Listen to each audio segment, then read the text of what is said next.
Chapter 23, 24 Hours in Nowhere, 3:00 p.m. The doctor moved my head gently from side to side, carefully examining my mutilated face. "You should see the other guy," I told him. He gave me a skeptical look. I lowered my eyes. "Yeah, he's completely fine. Your nose is broken."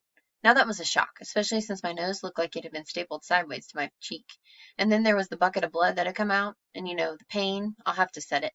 I squeezed my eyes shut, and still humming from my earlier adrenaline rush, told him, "Just do it." He pushed my nose to one side, and there was another crunch. Excruciation, severe pain, agony, torture.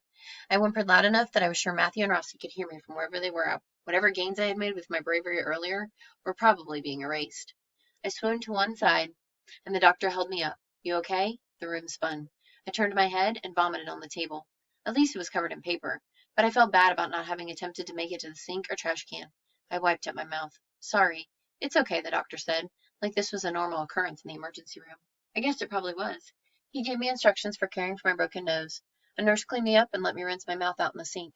I found Rossi and Matthew waiting for me in the hallway. "Everything okay?" Rossi said, her face creased with worry. "No big deal," I shrugged casually. "Just a broken nose. I totally handled it." Matthew raised an eyebrow at me, then smiled. "Of course you did." Rossi's ankle was wrapped with tape. I saw the crutches propped against the wall. "What did they say about your ankle?" "Sprained. I'll be off it for a while." Her hand was also wrapped in tape. "What about your hand?" "Dislocated thumb. And the doctor says a couple of her ribs are fractured," Matthew said, "but there's nothing they can do about it." My broken nose didn't seem so tough anymore. "Where's your dad?" I asked. "Just left," Rossi said. "Back to work, as usual." Jesse's mom walked up to us. "You can see him now." We started to enter the room, but she stopped me. "Not you, Gus." I faced her. She was visibly shocked at my appearance. I must have been quite a sight, all spots and blood and dirt and black eyes. "Now what happened to you?" She threw her hands up in exasperation. "Jesse's been shot and smells like he slept in a sewer. Rossi is incredibly beat up, and you look like you've been put through a dirt blender." "Just got in a fight." I pushed my shoulders back. "I almost didn't lose," I said, maybe a little arrogantly. "But what happened last night?" "I just about called the police this morning when I couldn't find Jesse." "What did he tell you?" She shook her head. "Oh, no. Nuh-uh. What's your story?" I didn't have the energy to lie. I told her a very abbreviated version of what had happened, leaving out the part about the gold. She shook her head. "Yep, that's just what he told me. You guys could have gotten yourselves killed. Whatever possessed you to be so reckless?" I turned my head and saw Rossi sitting on the bed next to Jessie. She was nodding at something he was saying to her. I smiled. "Justice." I put my hands on my hips and faced Mrs. Navarro. I had to fight for justice. Mrs. Navarro rolled her eyes and waved a hand at me. "You're something else, Gus. Listen, I'm very sorry, but I'll have to tell your grandma about all this." I groaned. "She'd probably nail my window shut." "No," I pleaded with Mrs. Navarro. "Yes," she said firmly. "The hospital will be calling her anyway." "How did you plan on explaining this?"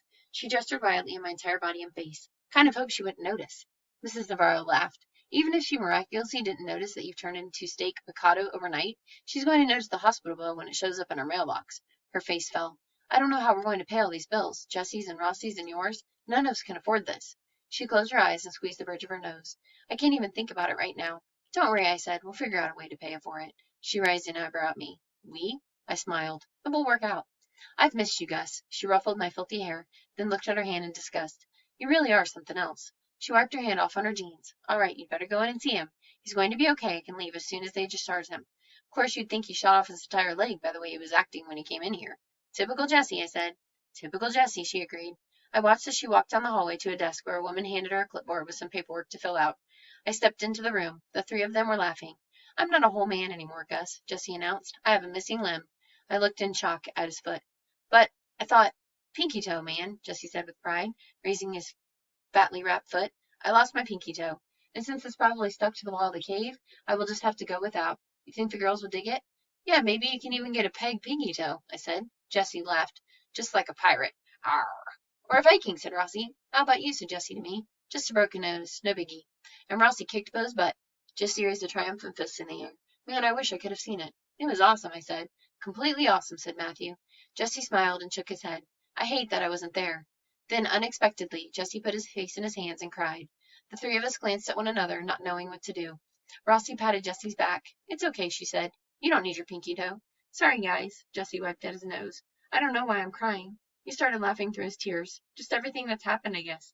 Like I said, total lightweight."